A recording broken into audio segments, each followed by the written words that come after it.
आणि आता राजकीय टॉपने आपण बातम्या बघूया। जनाई शिरसाई योजनेवरून श्रेयवादाची लढाई। जनाई शिरसाई योजना माझ्या सहीमुळेच, शरद पवारांचा दावा।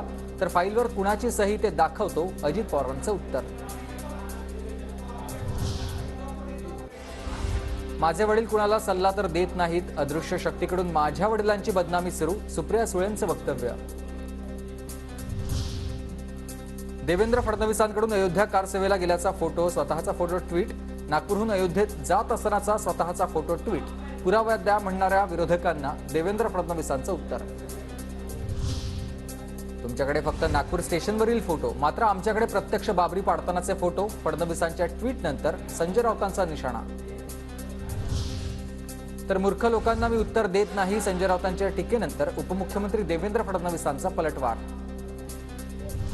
उद्धव ठाकरे आणि संजय राऊत असा फोटो दाखवावा, नितेश राणेंचं आव्हान। नागपूर स्टेशनवर फडणवीस फिरायला गेले असावेत, संजय राऊतांचं त्यावर उत्तर।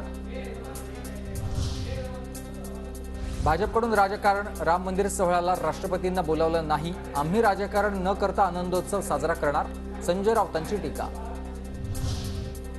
ज्या दिवशी ईव्हीएम जाईल तेव्हा भाजप ग्रामपंचायतही जिंकणार नाही, खासदार संजय राऊतांचा भाजपवर हल्लाबोल।